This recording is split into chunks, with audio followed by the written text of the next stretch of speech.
So I'm going to quickly just buzz through some of the ways of creating those trees. This one is the collage, which some of the Year 4 children have already done in their scheme. And all I've done is cut strips of newsprint from the paper, and then I'm cutting it into the size of the tree. So you just snip down the newsprint, like so. And it doesn't need to be too brilliantly cut, and then that creates the tree. You can use some of the offcuts, or if you've cut it too small, you can always just attach two pieces, which gives the tree a little bit of a bent flavour as well. And then I've cut smaller pieces for the branches. For the detail on this one, I've cut some thicker print.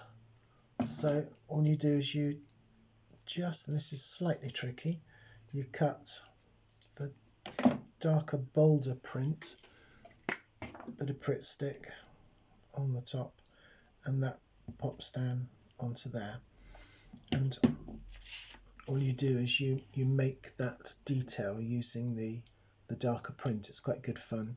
And if you push the little bit onto the, you cut out onto the glue stick itself, so you just push it onto the glue stick and find a space. I'm going to put it over that gap, like so. And that's over the background that is the crayoned background. The next one we have is the one that we did with the masking tape that's left on, and this is the graphite or the charcoal, and we've rubbed the charcoal in. To make those marks, all you're going to do is just to do little, almost like horizontal ticks across there, and that's so effective. And you can just put a larger bit where the bark has come off. So again, that's the creativity of it. The masking tape is on. We've outlined the masking tape. We've smudged the background. We then used any excess on our fingers to put one side so it looks like the light's coming from one side and shade on the other. And that's how we've created that. And just a little bit of charcoal. If you haven't got charcoal, pencil will do. Softer the better. So that's that one. The third one we come to is one of those backgrounds that's a washed background, and I've left the masking tape on in this case. So all I've done, I've taken a felt tip, slightly thicker to show you, and all I'm doing is I'm going around the outline. And again, if it's a little bit wobbly, it doesn't matter, because trees aren't perfectly straight like masking tape is. And again with this, I'm going to use pencil or felt tip, and I'm just going to put those marks in randomly and spaced out. And they do tend to have where branches come in. If you look, you tend to get a little darker areas like so. So this is masking tape.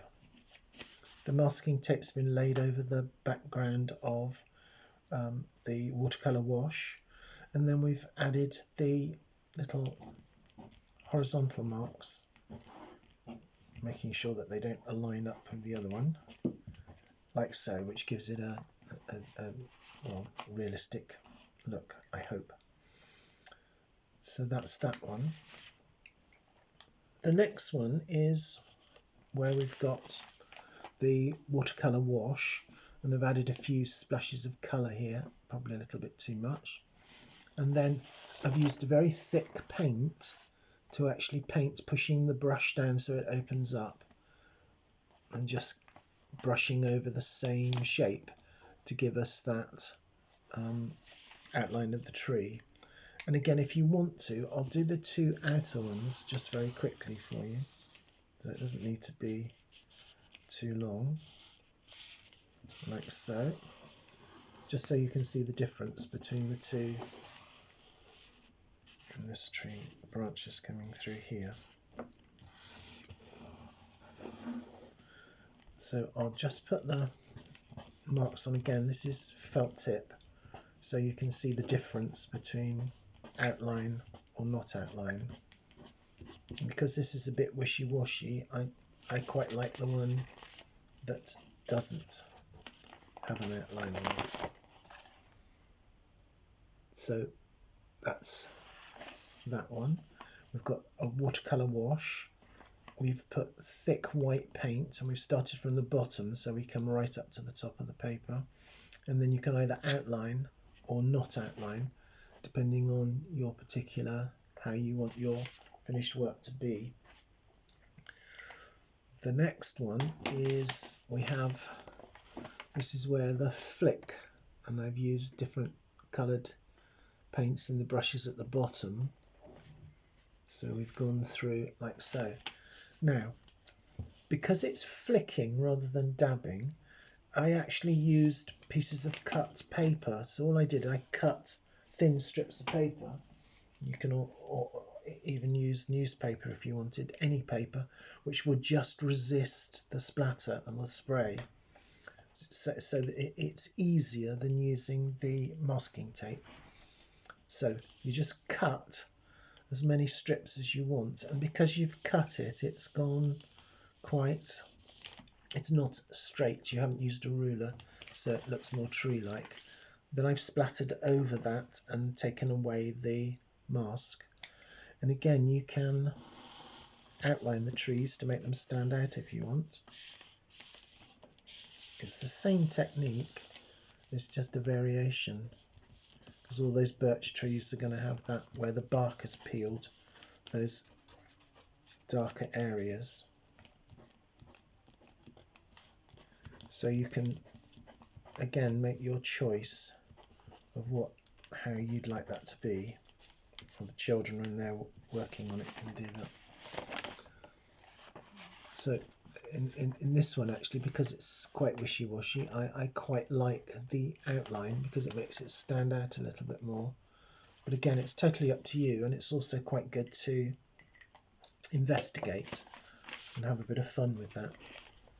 So the next one we come to is the paper dabs. And what I've done with this one, somewhat ingeniously, is to cut paper rather than use the masking tape.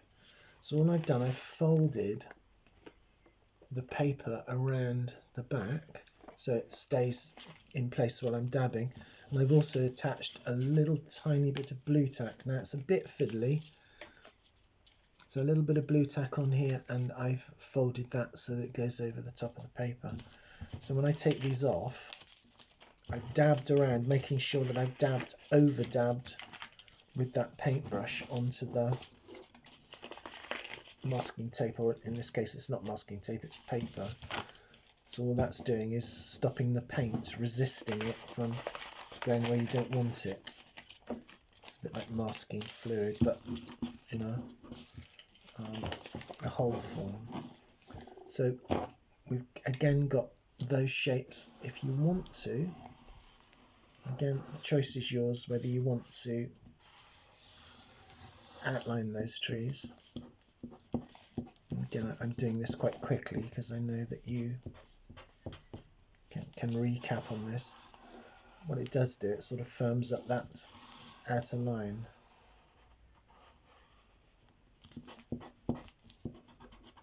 So that's that one, but it's done with paper strips.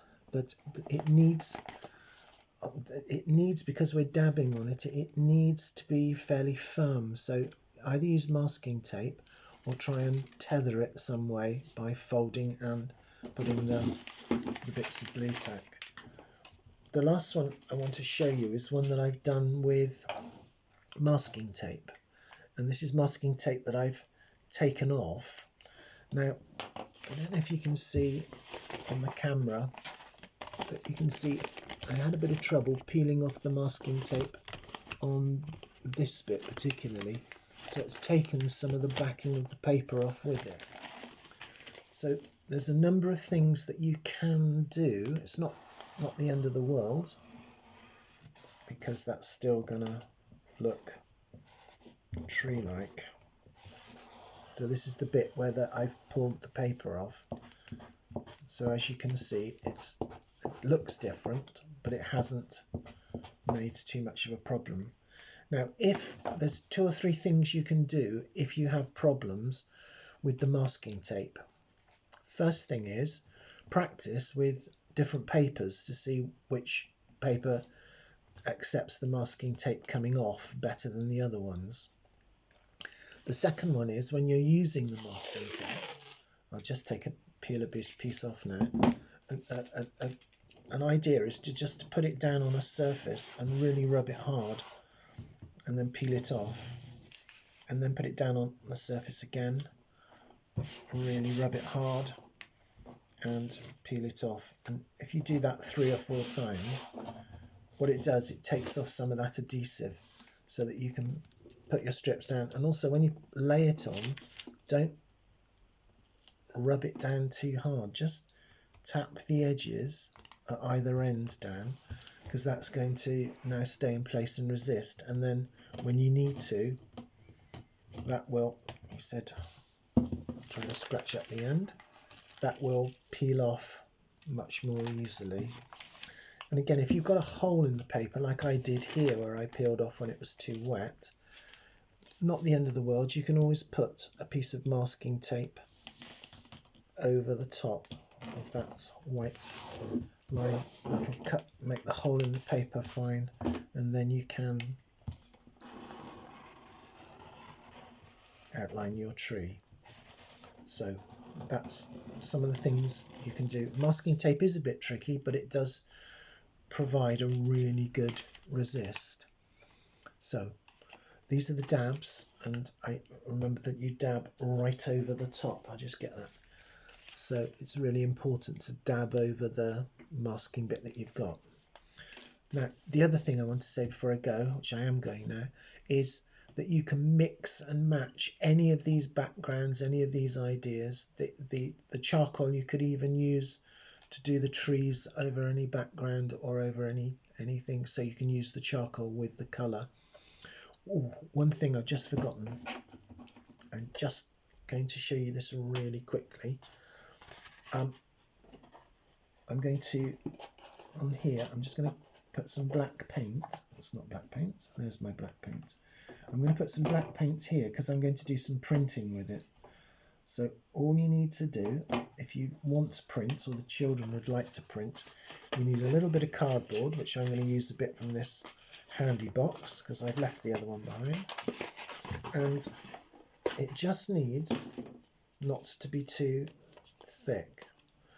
So something like so. I'm going to hold that down like so, and I'm going to, here, I'm just going to dip it into the black paint so the end of it gets black, and I'm going to print, and that gives a slightly different feel to the felt tip pen.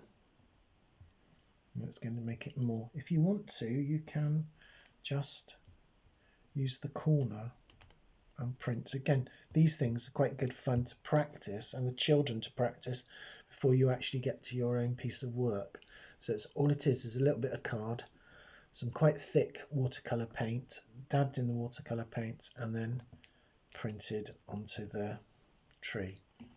So I have finished. So I hope you enjoy all of those. As I said, one more time again, you can mix and match anything or come up with your own ideas, which is even better. So I just hope you enjoy having a go at that. See you later. Bye-bye.